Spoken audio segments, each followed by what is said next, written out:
जय गुरुदेव to all of you. आज बेटा जो हम अपना नया टॉपिक स्टार्ट कर रहे हैं प्रोबेबिलिटी। प्रोबेबिलिटी मीन्स पॉसिबिलिटी, किसी भी काम के होने की संभावना। For example I am saying that Ramesh, I doubt Ramesh will pass the test or not, or it probably will rain today or not, or Kavita will come tomorrow or not. These are the examples of chance of happening. It may be or it may be not.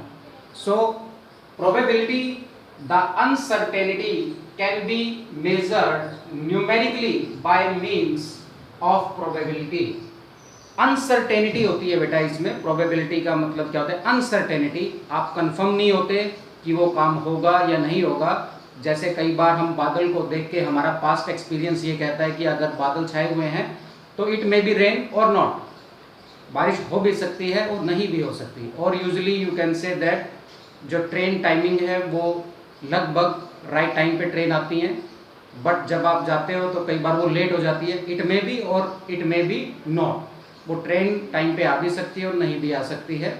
और आप you can say that कि मेरे चाचा जी कल दिल्ली जाएंगे, it may B और it may B not, वो जा भी सकते हैं और नहीं भी जा सकते। तो इस टाइप की जो आपके डेली लाइफ में एग्जांपल्स होते हैं, that is branch of mathematics which deals this type of problem is called probability. Trial, trial क्या होता है बेटा? जैसे मैंने एक कॉइन लिया और कॉइन को मैंने उछाला, उछालने के बाद it may B head or tell, तो इसको क्या बोलते हैं बेटा? ट्रायल। या मैंने कोई डाइस उछाली और उछालने के बाद उस पर 1 आ जाता है, 2 आ जाता है, 3, 4, 5 etcetera, it is N trial. ये क्या होता है बेटा? ट्रायल होता है ये। And each tosses of a coin और डाइस इज कॉल्ड ट्रायल। हर एक जो कॉइन को जब हम उछालते हैं या डाइस को जब हम उछालते हैं तो उसको हम ट्रायल बोलते हैं। इवेंट, इवेंट क्या होता है बेटा?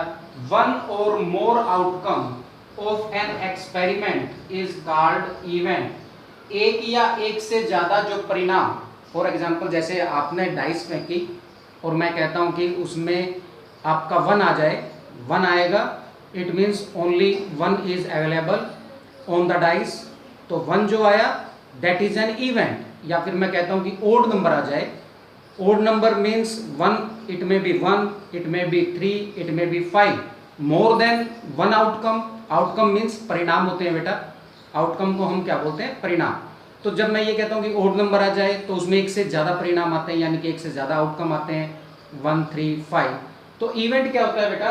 1 or more outcome of an experiment is called event. Experiment means जब मैंने डाइस फेंकी दैट इज एन एक्सपेरिमेंट, मैंने कॉइन उछाला that is an experiment.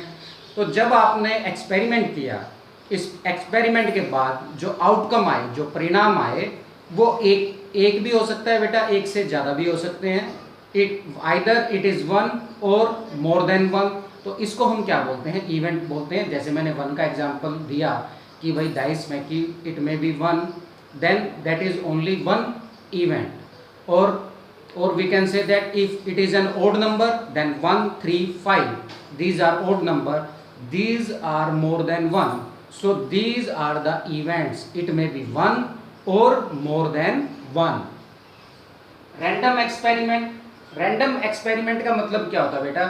For example जैसे आपने डाइस फेंकी, आपको पहले से नहीं पता होता कि उस पर 1 आएगा, 2 आएगा, 3 आएगा, 4 आएगा, 5 आएगा, 6 आएगा, और you can say you can't predicted the outcomes in advance. आपको एडवांस में ही उसका जो परिणाम है वो पता नहीं होता, उसको हम क्या बोलते हैं? Random experiment. whose outcome cannot be predicted in advance। जिस ऐसा एक्सपेरिमेंट जिसके आउटकम का, जिसके परिणाम का हमको एडवांस में पता नहीं होता, उसको हम क्या बोलते हैं? Random experiment. Elementary event, elementary event कौन से होते हैं बेटा? एलिमेंट्री इवेंट उन इवेंट को बोलते हैं, जैसे मैंने अभी भी बताया इवेंट क्या होते हैं, वो परिणाम जो एक भी हो सकते हैं और एक से ज़्यादा भी हो सकते हैं। अब आता है एलिमेंट्री इवेंट। एलिमेंट्री इवेंट कौन से होते हैं बेटा? जिसमें केवल एक ही आउटकम आए। For example when I tossing a coin, then the result will be either head or tail. यानी कि अगर मैं कहता हूं कि हेड आए, it means that is only one outcome. जब केवल एक आउटकम आए उसको हम क्या बोलते हैं, एलिमेंट्री इवेंट। और मैं ये कहता हूं कि मैंने एक डाइस को थ्रो किया, डाइस थ्रो करने के बाद मैं कहता हूं कि उस पर 6 आ जाए, तो there is only 1 6 on dice, तो दैट इज ओनली वन जो इवेंट है, वन इवेंट आया, only 6, then that is called elementary event. तो ऐसा एक्सपेरिमेंट जिसमें केवल एक ही आउटकम आए उसको हम क्या बोलते हैं, elementary event. And sum of the probabilities of all elementary events is 1। जैसे कि आपने एक क्वाइन फेंका और क्वाइन फेंकने के बाद either it will be head or it will be tail, and when we find the probability of head and probability of tail, it will be 1 by 2 1 by 2, and when we add these elementaries event, then the result is 1. Sum of the probabilities of all elementary events of an experiment is 1. जितने भी elementary events होते हैं उनकी probability का सम 1 होता है। For example probability of head 1 by 2 and probability of tail 1 by 2।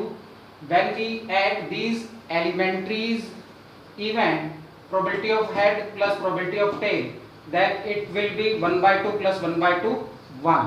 तो जितने भी एलिमेंट्री इवेंट्स होते हैं यानी कि जिसमें आउटकम 1 आता है, फॉर एग्जांपल आप डाइस का एग्जांपल ले सकते हो, इसमें एलिमेंट्री इवेंट 1 की जो प्रोबेबिलिटी 1 by 6, 2 की प्रोबेबिलिटी 1 by 6, 3 की प्रोबेबिलिटी 1 by 6, 4 की प्रोबेबिलिटी 1 by 6, 5 की प्रोबेबिलिटी 1 by 6 एंड 6 की probability 1 by 6। All these are elementary events. When we add the probability of elementary event then it will be equal to 1, then it will be equal to 1. So sum of all elementary events equal to 1. So sum of the probability of all elementary event is 1. Impossible event, when the probability of an event is 0. When the probability of an event is 0. जब किसी event की probability 0 हो उसको हम क्या बोलते हैं बेटा, इम्पॉसिबल इवेंट। फॉर एग्जाम्पल जैसे आपकी क्लास में मान लेते हैं कि 10 स्टूडेंट्स हैं और मैं ये कहता हूँ कि find the probability of the students whose age is greater than 20। मैं ये कहता हूँ कि उन बच्चों की प्रोबेबिलिटी निकालो जिनकी एज 20 ईयर से ज़्यादा है। तो एक भी स्टूडेंट ऐसा नहीं होगा आपकी क्लास में जिसकी एज 20 ईयर से ज़्यादा होगी। तो फेवरेबल आउटकम जो आपके आए 0 और टोटल आउटकम आपके कितने आए 10, तो प्रोबेबिलिटी क्या हुई 0। फिर दूसरा आता है बेटा sure event, when the probability of an event is 1। जब प्रोबेबिलिटी आपकी 1 होती है उसको हम क्या बोलते हैं, श्योर इवेंट। इसी एग्जांपल में मैं ये कहता हूं कि अगर उनकी प्रोबेबिलिटी निकालो जिनकी एज, उन स्टूडेंट्स की प्रोबेबिलिटी फाइंड आउट करो जिनकी एज 20 ईयर से कम है। All the students are the age less than 20 years, then favourable outcome 10, total outcome 10, then it will be equal to 1। तो जब आपकी प्रोबेबिलिटी 1 आए उसको हम क्या बोलते हैं बेटा, श्योर इवेंट।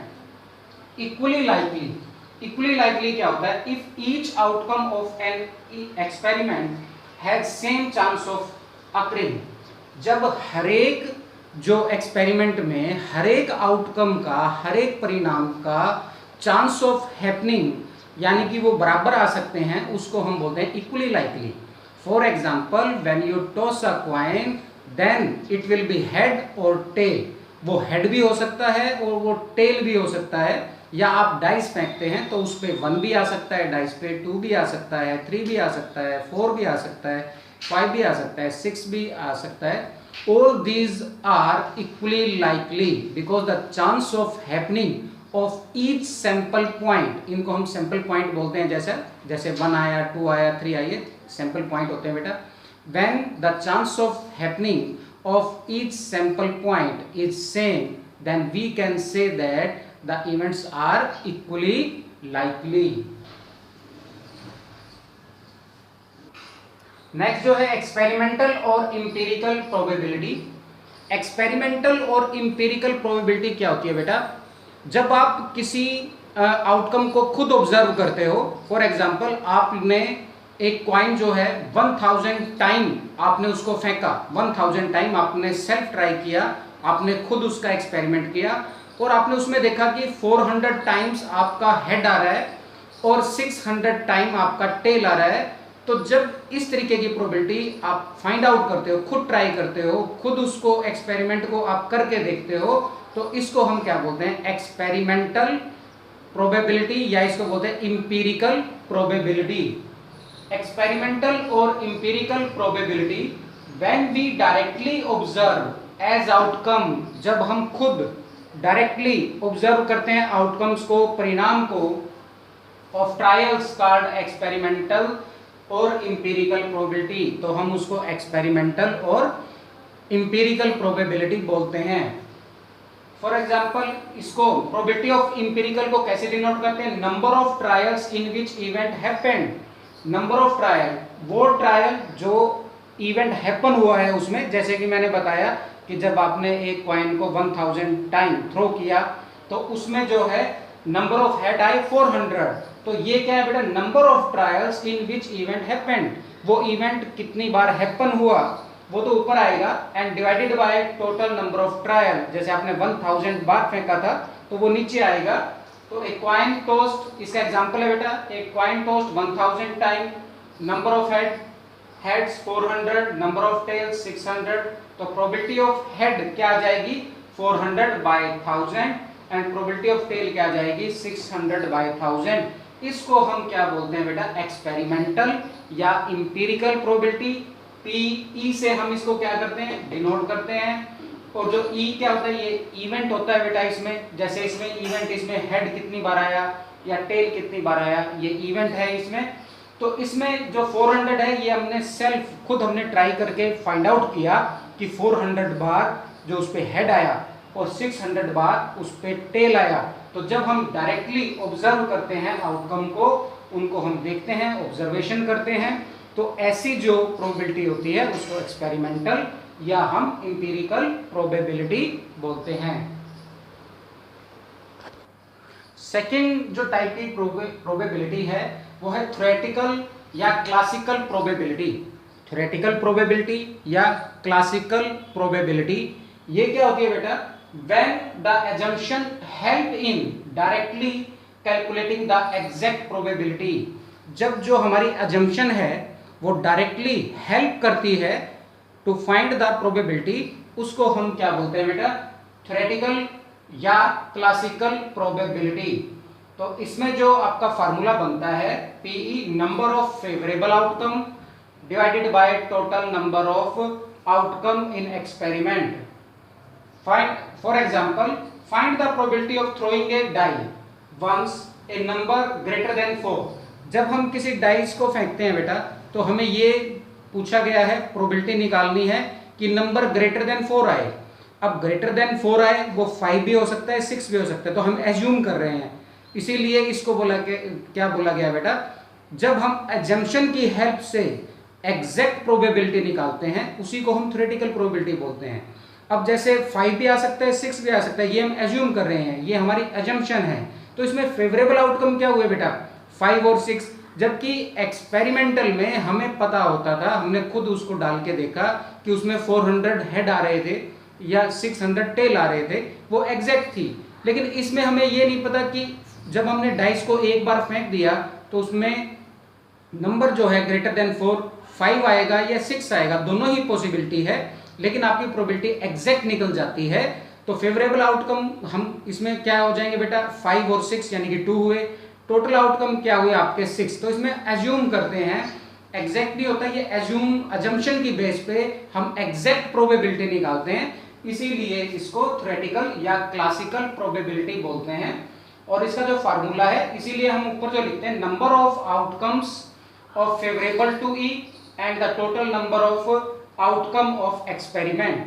तो इसमें जैसे कि आपका जो आया ग्रेटर देन 4 वो 5 और 6 आया, 2 है बेटा आपके फेवरेबल आउटकम, टोटल आउटकम आपके 6 हैं, तो प्रोबेबिलिटी क्या बनी, favourable outcome divided by total outcome 2/6 = 1/3।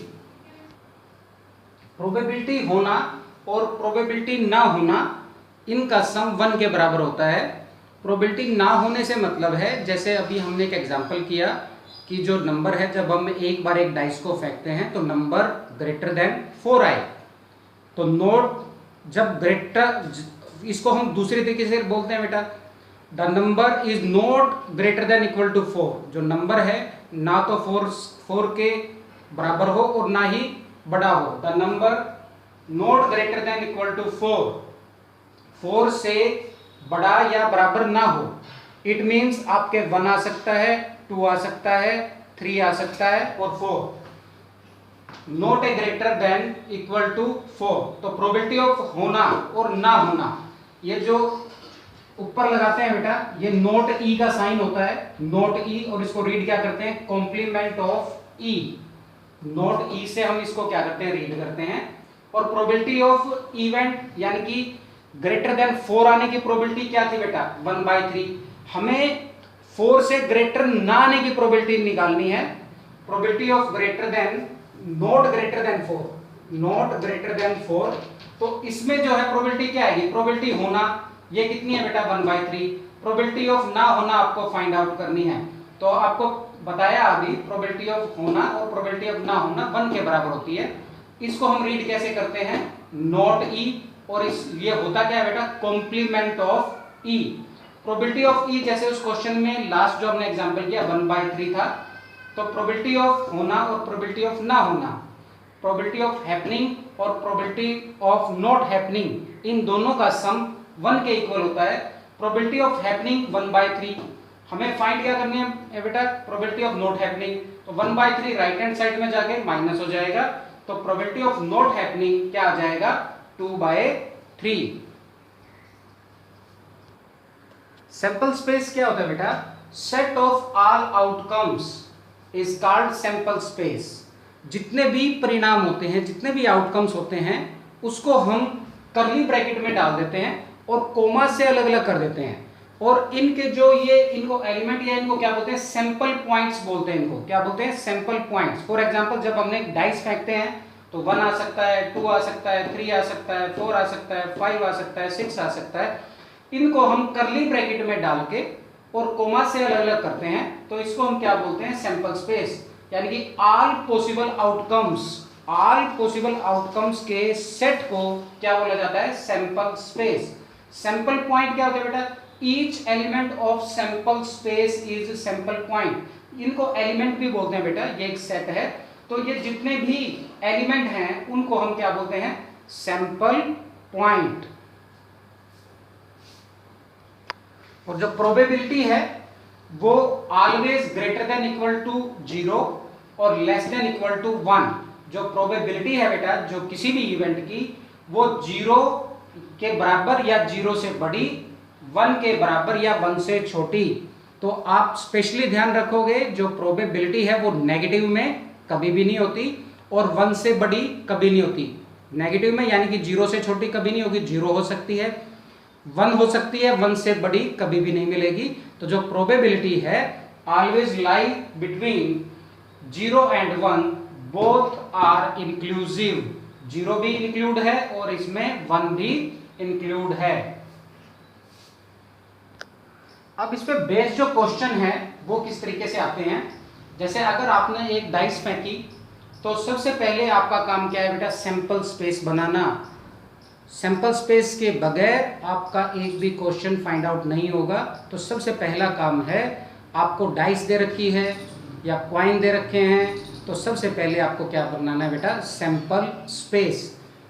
जैसे आपको एक डाइस आपने फेंकी तो उसमें क्या क्या पॉसिबिलिटी है, टोटल आउटकम आपके 6 हुए, 1 आ सकता है, 2 आ सकता है, 3 आ सकता है, 4, 5, 6।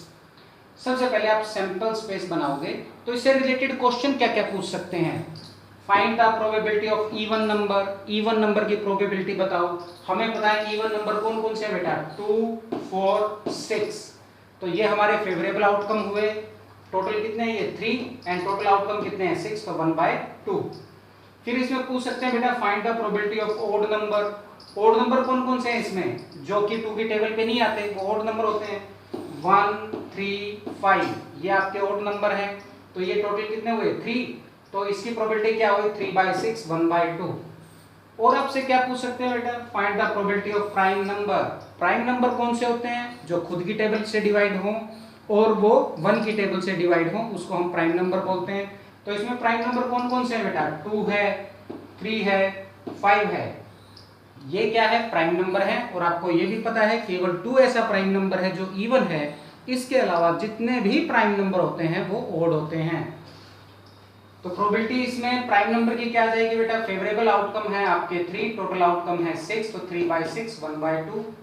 उसके बाद आपसे कंपोजिट नंबर, कंपोजिट नंबर कौन से होते हैं, जिनके 3 या 3 से ज्यादा फैक्टर हों, उसको हम क्या बोलते हैं, कंपोजिट नंबर। ऐसे नंबर जो 3 या 3 से ज्यादा से डिवाइड हो जाए, विच इज डिविजिबल बाय 3 और more than 3 numbers, then these numbers are called composite number.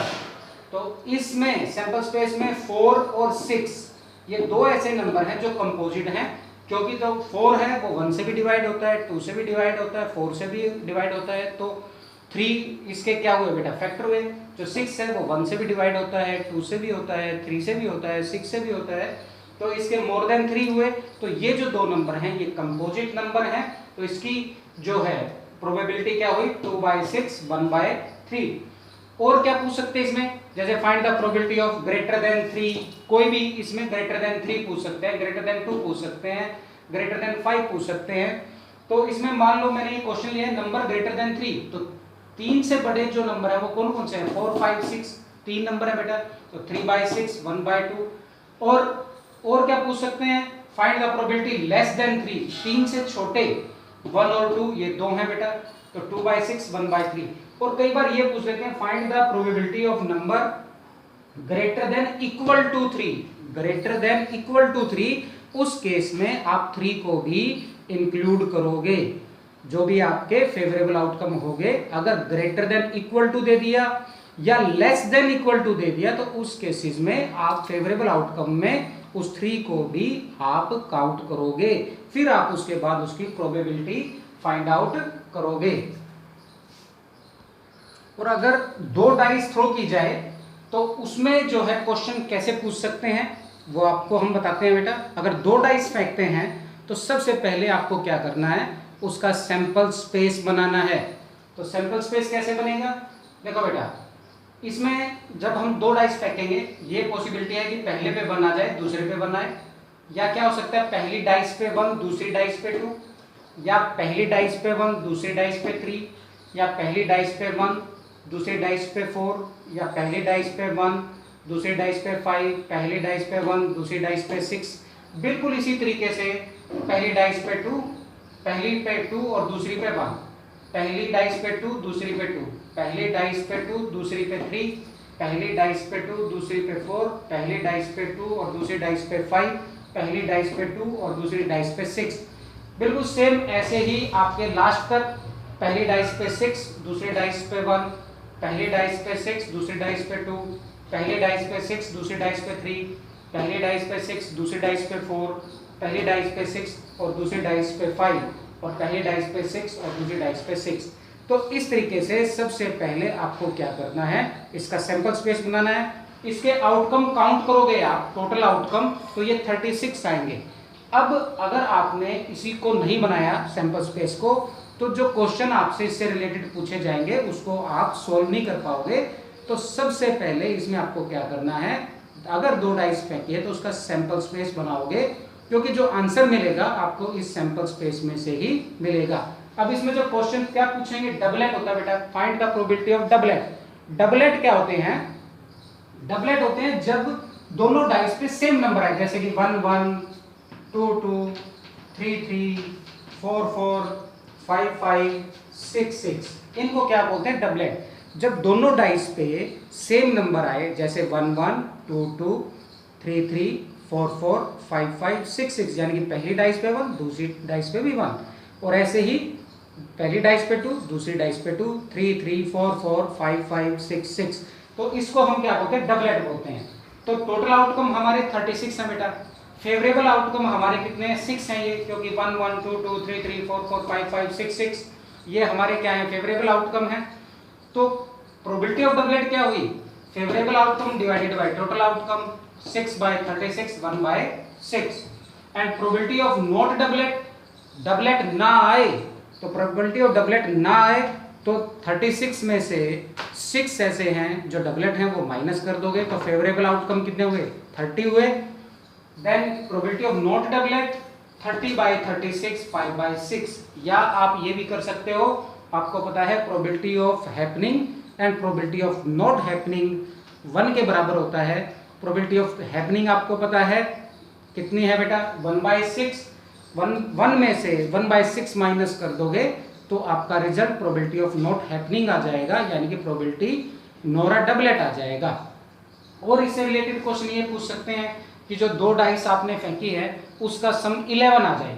अब सम 11 कब कब आएगा बेटा, जब आपका क्या हो, पहले पे जो है 5 हो, दूसरे पे 6 हो, तो आप इसमें देखो बेटा 6 पहले पे 6 दूसरे पे 5 हो, ये 11 आ रहा है, एक पहले पे 5 दूसरे पे 6 हो, ये 11 आ रहा है।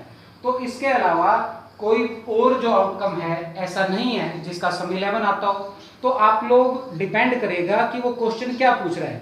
तो आपको सैंपल स्पेस को बड़े ही ध्यान से, बड़े ही ऑब्जर्वेशन करनी है उसकी, क्योंकि सारे के सारे आंसर आपको इस सैंपल स्पेस से मिलेंगे, चाहे कोई भी क्वेश्चन पूछ ले, या ये कहे कि भाई एक डाइस पे कम से कम 5 आ जाए, एक डाइस पे कम से कम 5 आए, उसकी प्रोबेबिलिटी बताओ। अब आप इसमें देखोगे एक डाइस पे 5 आपका कहाँ आ रहा है, देखो ये आ रहा है 5 1 5 2 5 3 5 4 5 5 5 6, इस पे आ रहा है बेटा, और एक इस पे आ रहा है देखो 1 5 2 5 3 5 4 5 5 5 6 5, तो 6 तो ये हुए बेटा, 6 ये हुए, लेकिन इसमें जो ये 5 5 है ये 2 बार काउंट हो गया, तो आप इसको एक ही बार काउंट करोगे, तो 6 + 5 11, तो फेवरेबल आउटकम आपके कितने हुए 11 और टोटल आउटकम कितने हुए 36। तो सारे के सारे क्वेश्चन जो इनके आंसर अगर 2 डाइस फेंक रहा है तो किससे हमें फाइंड आउट होंगे, सैंपल स्पेस से फाइंड आउट होंगे। अब कॉइन से रिलेटेड जो क्वेश्चन आते हैं, मान लो हम एक कॉइन थ्रो करते हैं बेटा, जब एक कॉइन थ्रो करोगे तो उसके सैंपल स्पेस में क्या आएगा बेटा, हेड आएगा या टेल आएगा। तो इसमें क्वेश्चन क्या पूछेंगे, find the probability of head 1/2 और find the probability of tail. Probability of tail है वो भी क्या आ जाएगी 1/2 आ जाएगी। प्रोबेबिलिटी ऑफ हेड पूछ सकते हैं, probability of tail. Throwing 2 coins, और जब आप 2 कॉइन फेंकते हो तो सबसे पहले उसका सैंपल स्पेस बनाओगे। क्या आ सकता है बेटा, पहले वाले पे हेड दूसरे वाले पे हेड, पहले वाले पे हेड दूसरे वाले जो कॉइन है उस पे टेल, या पहले जो कॉइन है उस पे टेल दूसरे कॉइन पे हेड, या दोनों पे टेल। तो ये जो है इसके पॉसिबल जो है आउटकम्स आएंगे, तो सैंपल स्पेस में आप नोट डाउन कर लोगे। ऐसे ही थ्रोइंग द 3 कॉइन्स, जब आप 3 कॉइन फेंकते हो तो उसमें जो फेवरेबल आउटकम ना सॉरी जो टोटल आउटकम है वो क्या क्या आएंगे, तीनों पे हेड हो सकते हैं बेटा, या पहले 2 पे हेड तीसरे पे टेल, या पहले पे हेड फिर टेल फिर हेड, या टेल हेड हेड, या tail tail tail tail tail head, या टेल हेड टेल, या हेड टेल टेल। तो ये हमारे टोटल आउटकम्स हैं। तो सबसे पहला काम आपका सैंपल स्पेस बनाना ही होता है, और ये जो सैंपल स्पेस में जो आपके सैंपल पॉइंट हैं वो कितने आएंगे उसका एक फार्मूला होता है 2⁻n। 2⁻n जो है आपका n क्या होते हैं, नंबर ऑफ कॉइन्स और डाइस, नंबर ऑफ कॉइन्स होते हैं बेटा। अब आपको पता है इसके 2 फेस होते हैं, ठीक है। मान लो आपने एक कॉइन फेंका तो 1, n की जगह 1 पुट कर दो 2, और अगर आपने 2 कॉइन फेंके तो 2⁻2 4 आएंगे। अब देखो इसमें 1 2 3 4 इसके आउटकम है। अगर आपने 3 कॉइन फेंके हैं तो 2⁻3 8 आएंगे। तो इसमें 1 2 3 4 5 6 8 आ जाएंगे, 7 8। तो आपको ये जो फार्मूला है ये हेल्प करेगा सैंपल पॉइंट फाइंड आउट करने में। तो 2⁻n, n क्या है, नंबर ऑफ कॉइन्स। अगर ये डाइस हो तो क्या हो जाएगा 6⁻n, और n क्या हो जाएंगी, नंबर ऑफ डाइस। अगर आपने एक डाइस फेंकी है तो उसके सैंपल स्पेस में 6 सैंपल पॉइंट होंगे, और अगर आपने 2 डाइस फेंकी हैं तो 6⁻2 36 जो हैं उसके सैंपल पॉइंट होंगे। इसके बाद जो इस पे बेस्ड जो क्वेश्चन है वो किस तरीके से पूछे जा सकते हैं, जैसे मैंने यहाँ पे एग्जांपल लिया है कि अगर 2 कॉइन फेंकते हैं तो सैंपल स्पेस में head head head tail tail head tail tail आएगा। तो आपसे क्वेश्चन क्या पूछ सकते हैं, find the probability of exactly one head or exactly one tail. या तो ये पूछेंगे कि एग्जैक्टली वन हेड की प्रोबेबिलिटी बताओ या एग्जैक्टली वन टेल की प्रोबेबिलिटी बताओ। तो एग्जैक्टली वन हेड, इसमें देखो बेटा, एक तो हेड टेल टेल हेड, ये जो दो सैंपल पॉइंट है ये फेवरेबल आउटकम है, तो फेवरेबल आउटकम डिवाइडेड बाय में टोटल आउटकम। और एग्जैक्टली टेल टेल अगर पूछा जाता तो उसमें भी यही दो आउटकम है, तो वो भी क्या आता 2/4 1/2। और क्या पूछ सकते हैं, find the probability at least one head और वन टेल। या तो ये पूछ सकते हैं कि find the probability of at least one head or at least one tell. At least का मतलब होता है कम से कम एक तो होनी चाहिए, उससे ज्यादा भी हो सकते हैं उसमें। भाई अगर आपसे पूछे find the probability of at least one head or at least one tell, भाई कम से कम एक हेड हो या कम से कम एक टेल हो, तो उसमें एक तो होनी चाहिए, उससे ज्यादा भी हो सकती है। तो इसमें देखो एग्जैक्ट एटलीस्ट वन हेड के बारे में, एटलीस्ट वन हेड मतलब एक तो हो ही हो, तो हेड टेल एक हेड है, टेल हेड इसमें भी एक हेड है, और हेड हेड क्योंकि कम से कम एक बोला है, तो आप ये तीनों आउटकम लोगे जब आपको क्वेश्चन पूछा गया हो at least one head or at least one tail. तो इसमें जो फेवरेबल आउटकम है tail head head tail head head आ जाएगा। तो फेवरेबल आउटकम आपके हुए एंड टोटल आउटकम कितने हैं 4 और फेवरेबल आउटकम हुए 3, तो 3/4। या इसमें क्वेश्चन पूछ सकते हैं बेटा find the probability at most one head या at most one tail. At most का मतलब होता है ज्यादा से ज्यादा एक हेड या ज्यादा से ज्यादा एक टेल या एक भी ना हो। या तो ऐसा आपको सैंपल पॉइंट देखना है जिसमें एक हेड हो या एक भी हेड ना हो, क्योंकि इसमें एट मोस्ट पूछा है। एट मोस्ट का मतलब होता है ज्यादा से ज्यादा एक या एक भी ना हो, यहाँ पे ये क्वेश्चन पूछा गया है। तो आप इसमें कंफ्यूज मत होना, कभी आप एट मोस्ट वन हेड में केवल हेड एक हेड वाले लो, तो इसमें जिसमें हेड नहीं है वो भी आप लोगे एट मोस्ट में। When you have to find at most one head or at most one tail, तो इसमें एट मोस्ट वन हेड में जो है हेड टेल टेल हेड और एक टेल टेल आएगा, क्योंकि इसमें एक भी नहीं है, क्योंकि इसमें एट मोस्ट पूछा है, एट मोस्ट वन हेड, तो इसमें favourable outcome head tail tail head or tell tail आएगा। तो इसमें बेटा बिल्कुल भी कंफ्यूज मत होना, कभी आप हेड टेल और टेल हेड को ले लो तो आपका क्वेश्चन रॉन्ग हो जाएगा। तो एट मोस्ट में आपको ध्यान रखना है जिसमें एट मोस्ट वन हेड पूछा हो या एट मोस्ट वन टेल पूछा हो। अगर एट मोस्ट वन टेल पूछता तो हम कौन से लेते, हेड टेल टेल हेड और हेड हेड, क्योंकि इसमें एक भी टेल नहीं है, या तो एक टेल या एक भी टेल ना हो। ऐसे ही अगर एट मोस्ट वन हेड होता या तो एक हेड या एक भी हेड ना हो, तो इसमें जो है आपका जो प्रोबेबिलिटी आ जाएगी 3/4 आएगी।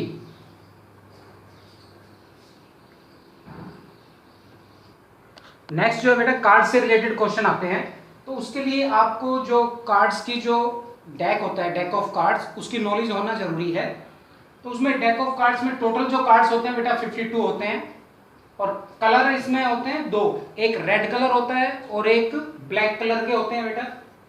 सूट होते हैं 4, यानी कि कितने टाइप के होते हैं, 4 टाइप के इसमें कार्ड्स होते हैं, क्लब, स्पेड, हार्ट, डायमंड, ये 4 तरीके के इसमें कार्ड होते हैं बेटा। सबसे पहले क्लब ये ब्लैक कलर का होता है बेटा, और ये इस जो पिक्चर बनाई हुई है इस टाइप का होता है, और इसके जो हैं टोटल 13 जो हैं कार्ड्स होते हैं इसके, और 13 कार्ड में फेस कार्ड उन कार्ड्स को बोलते हैं जिनके ऊपर पिक्चर जो है वो छपी होती है, फेस कार्ड। जैसे इसमें जैक, क्वीन, किंग, ये 3 इसमें फेस कार्ड होते हैं। इसके अलावा एक एस यानी कि इक्का होता है बेटा, और 2 से लेके 10 तक इसमें और जो है 9 कार्ड्स होते हैं। तो 3 + 1 4 + 9 13 कार्ड्स होते हैं टोटल आपके क्लब के। बिल्कुल सेम इसी तरीके से स्पेड है वो भी ब्लैक होता है, और उसकी जो पिक्चर होती है, ये जो पान का पत्ता होता है उस जैसी होती है, 13 कार्ड्स होते हैं। फेस कार्ड इसमें भी 3 होते हैं बेटा, जैक, क्वीन, किंग, एक इसमें एक जो है इसमें एस होती है, और 2 से लेके 10 तक 9 कार्ड्स और होते हैं। तो टोटल कार्ड्स कितने हुए 13। फिर आता है बेटा हार्ट, ये रेड कलर का होता है, ये हार्ट की शेप में होता है, ये भी टोटल 13 कार्ड्स होते हैं। और फेस कार्ड इसमें भी 3 होते हैं बेटा, जैक, क्वीन, किंग। और एस जो है यानी कि इक्का वो 1 होता है बेटा, और 2 से लेके 10 तक 9। तो टोटल ये भी कितने हुए 13। इसके अलावा जो डायमंड जो है वो रेड कलर का होता है ये भी, और ये ईंट की शेप में होता है। और इसके जो टोटल कार्ड्स है वो 13 होते हैं। फेस कार्ड इसमें भी 3 होते हैं बेटा, जैक, क्वीन, किंग। एस इसमें 1 होती है, और 2 से लेके 10 तक इसमें 9 कार्ड्स और होते हैं। तो टोटल कार्ड हुए 13। तो टोटल 52 कार्ड्स हैं, 13 प्लस 13 प्लस 13 प्लस 13। तो टोटल कार्ड इसमें 52 हैं। 13 इसमें क्लब के, 13 स्पेड के, 13 हार्ट के और 13 डायमंड के होते हैं। तो इसमें बेटा जो फेस कार्ड जो हुए आपके टोटल हुए 12। टोटल कार्ड्स तो हमें पता है 52 हैं। फेस कार्ड्स कितने हुए 12। नॉन फेस कार्ड वो कितने हुए 40। Red cards, total red card कितने हुए बेटा 26। ब्लैक कार्ड्स कितने हुए 26। रेड फेस कार्ड्स वो कितने बेटा 6, क्योंकि टोटल फेस कार्ड आपके 12 हैं, तो रेड उसमें 6 हैं, और उसमें ब्लैक कितने हैं वो 6 हैं। जैक कितने हुए बेटा टोटल 4 हुए, 2 रेड हैं 2 ब्लैक हैं। क्वीन कितनी हुई वो भी 4 हुई बेटा, 2 रेड 2 ब्लैक। और किंग वो भी 4 है बेटा, 2 रेड 2 ब्लैक। और जो टोटल एस हैं वो 4 है बेटा, ब्लैक एस 2 और रेड एस 2। तो प्रोबेबिलिटी आपसे पूछी जा सकती है, आपसे फेस कार्ड की प्रोबेबिलिटी पूछी जा सकती है। आपको पता है probability of face card, favourable outcome 12 है, टोटल आउटकम 52, तो 12/52। ऐसे ही नॉन फेस कार्ड्स की प्रोबेबिलिटी पूछी जा सकती है बेटा, फेवरेबल आउटकम 40, टोटल आउटकम 52। ऐसे ही रेड फेस कार्ड की प्रोबेबिलिटी 26/52, ब्लैक कार्ड्स की प्रोबेबिलिटी 26/52, रेड फेस कार्ड की probability 6/52 and black face cards की प्रोबेबिलिटी 6/52। जैक की प्रोबेबिलिटी 4/52। अगर रेड जैक की पूछी जाए तो 2/52, और ब्लैक जैक की पूछी जाए तो 2/52। ऐसे क्वीन की प्रोबेबिलिटी आपकी आ जाएगी 4/52, रेड क्वीन की आ जाएगी 2/52, ब्लैक क्वीन की आ जाएगी बेटा 2/52। ऐसे किंग कितने हैं बेटा 4 हैं, तो इसकी प्रोबेबिलिटी आपसे पूछी जाए किंग की तो 4/52। एस की पूछी जाए ये कितने बेटा 4 है, 4/52। ब्लैक एस पूछा जाए ये कितने बेटा 2 है, 2/52। रेड एस की पूछी जाए तो 2/52। ऐसे ही किंग, ब्लैक किंग की पूछी जाए तो 2 है ये 2/52, और ब्लैक किंग की पूछी जाए ये भी कितने बेटा 2 हैं। तो आज हमने प्रोबेबिलिटी का डिस्कशन किया बेटा, सारी इंट्रोडक्शन आप लोगों को बताई। तो आप लोग जो एक्सरसाइज को ट्राई करके देखोगे और इंट्रोडक्शन को बहुत ही केयरफुली आप लोग इसको स्टडी करोगे। Thank you.